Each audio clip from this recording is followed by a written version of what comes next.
Hello, I'm Sean Weston, Managing Editor of FoodBev.com. I'm joined today by Richard Baister of Sumo Drinks, a company based in Newcastle. Is that right, Richard? That's right, yes. Based up in Newcastle in the northeast. And you specialise in weight management drinks? Yes, we specialise in a range of soft drinks which increase the metabolic rate and help consumers burn calories. So I suppose the easiest way of understanding it is to say they're calorie-burning drinks. Yep. Okay. So what's your background, Richard, and when did you start developing this drink? Well, the drink's been in development for over 3 years prior to launch, which is largely due to the scientific nature of the product. We actually started development in 2008 and only launched the product last year, August 2011, across an island. So it's been quite a lengthy development process, which we hope has given us the best possible product. Yeah, in terms of my personal background, it's actually quite removed from the soft drinks industry initially. I'd originally gone to university with the intention of a career in commercial law, but a couple of years into that, it became apparent that that career was not for me. But I finished out the degree, and in the meantime was looking for opportunities. I became involved in the denimwear industry, supplying denimwear into high street stores and supermarkets under their own brand. So essentially contract manufacturing within that sector. And just by serendipity was led into the drinks industry by request from a couple of contacts in the import-export sector. And it just opened my eyes to a few opportunities. And I'm a big soft drinks fan myself because I don't really drink much alcohol at all. So I'm always looking for an interesting soft drink. And prior to this, I had launched what was at the time the first flavoured energy drink on the market in 2005, which pushed me down the route of functionals, and just saw this opportunity and thought it would be brilliant if we could deliver a great tasting, calorie burning product in a soft drink. So this is your true calling, you could say. Hopefully. Hopefully. So which came first? Was it the raising of the finance to develop Sumo, or was it the actual recipe and the brand itself? Well, the recipe actually came first. Fortunately, we were able to develop that to a certain point before getting the funding, which is it's a little bit chicken and egg like any funding round. Obviously, we had to take something to the table. So with directors' funds and so on, we developed the recipe to a certain degree. Then we were able to approach funding bodies, and we were fortunate to get some funding from a science and technology branch, a science and technology group, who were representing a fund from the European Investment Bank. Mm-hmm. As you can imagine, that involved quite a lot of due diligence on the product in terms of the science and exactly what was going into it and how it worked. And in many ways, that's provided us with an extra layer of credibility as well, that we've been through very, very tough due diligence even before we got going on the product. Following that funding round, obviously we went away and did much, much more work on the recipe, refining it, bringing in the right flavours and everything else, and of course on the branding. Then we got a second round of funding from, again, the same source, which involved another round of due diligence and have we ticked the boxes and have we done what we said we were going to do. And then we launched. Okay, when did you launch? We launched last year, August 2011, in Ireland. 2011 in Ireland. And have you actually moved into different markets yet, different geographies? Yes, we've just signed a deal a few weeks ago to actually put Sumo into Australia and the Middle East this summer. So we're very excited about that. Obviously, it's a fairly wide-ranging geographic expansion, but it's working with the right distributors in the right places. Well, the Middle East is a massive market for soft drinks. Absolutely, yes, and of course Australia as well, one of the few countries with a growing economy and the right climate for soft drinks consumption. Yeah. So why did you choose the name Sumo?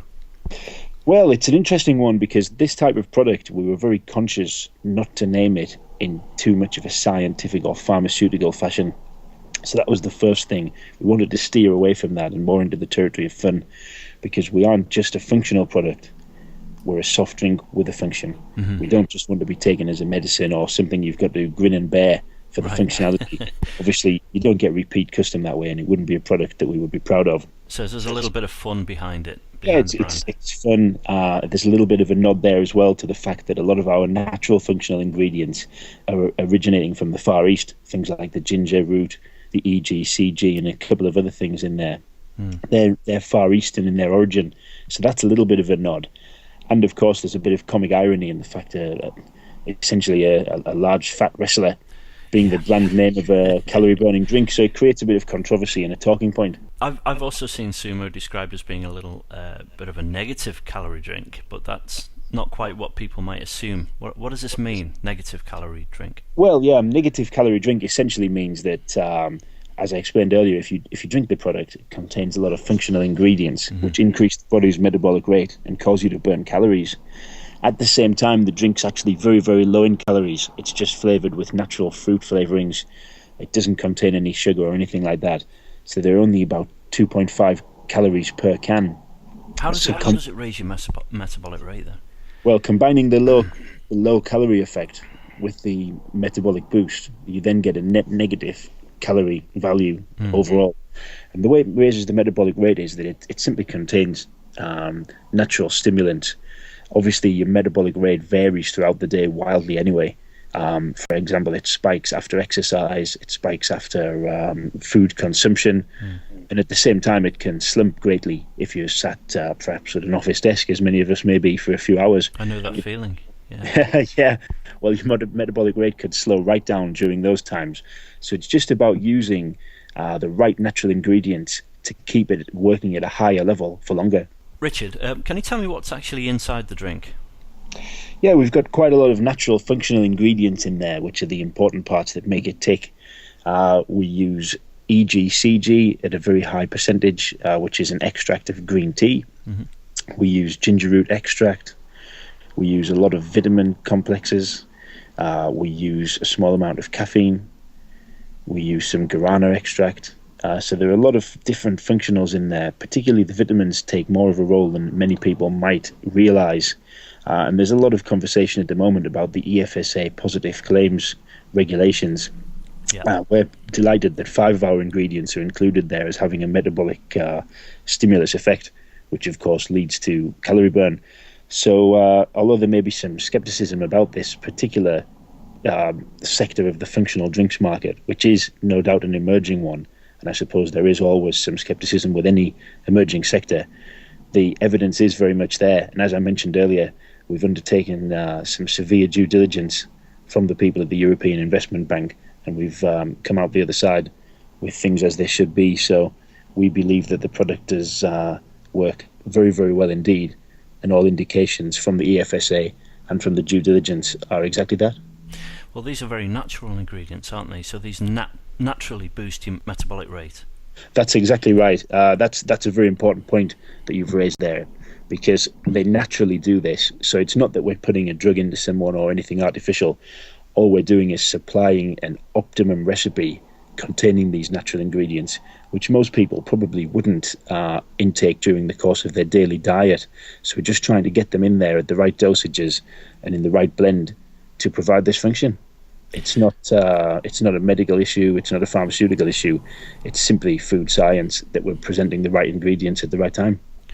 Well, I've heard the word thermogenesis. Can you explain that word to me? And is this how Sumo works? Yeah. Well, thermogenesis is another way of describing the metabolic increase. Obviously, the literal Latin translation is the creation of heat. Yeah. Genesis obviously being creation and thermo being heat. And simply when the body's metabolism is working, it slightly raises the temperature of the digestive system, because it is literally burning the energy, if you will. It's performing a function much in the same way as if you were to warm up your legs before a game of football or something like that. You're creating a bit of heat by the movement and the stretching of muscles. It's very similar there. So it has garnered a little bit of a tag of thermogenesis, which I suppose is appropriate in some scientific senses. It seems to be a key word at the moment. It seems to follow a trend of other drinks, other functional food and drinks. Yeah, it could become one of those buzzwords. It's my particular philosophy, to be honest with you, that when we're introducing a new product, we'd rather tell people exactly and in plain English what it does. So our tagline is the refreshing way to burn calories, simply because we don't want to beat about the bush and then have to explain what thermogenesis is. It's there to burn calories, so that's what we say. Well, that's a good lead into the next question, which is, do you think consumers understand the concept of weight management drinks? Well, exactly. This is the thing, and it very much depends on how it's presented, doesn't it? Like any other product. So, if we come in talking about thermogenesis or negative calories, then obviously, as we've seen already, this requires some explanation. You've already asked me about them earlier in the interview. If we come in and explain it, calorie burning drinks, which is what it all boils down to, then obviously that keeps it a little bit more understandable. And that's key, really, when you're launching any new product type. Let people know what it does, so that they can see if they want it or not. Yeah, because there's been a lot of misleading labels, hasn't there, in food and drink over the last couple of years, actually. So yeah, it's been rife, really. Yeah. There have been a lot of misleading labels, and that's why we're pleased that the EFSA have taken these measures, which of course have only served to underline our functionality, but hopefully they will prevent some of the wilder claims. We have seen a lot of those within various different sectors of the food and drinks industry, but I think there has been additional focus on it in the media over the last few years, and hopefully that will calm things down. Well, great, Richard. It's been great talking to you. Thanks for explaining how Sumo works, and we'd love to have you back to let us know how business is going, especially in the Middle East and Australia. Thank you very much. I look forward to trying a drink, which I haven't done yet. Oh, well, we'll have to send you some down. Thank you very much for the opportunity to answer those questions. Fantastic. Thank you very much, Richard. Cheers. Thanks for downloading this FoodBev.com podcast. You can also follow us on YouTube, Facebook, Tumblr, Twitter, Vimeo, Google+, and LinkedIn.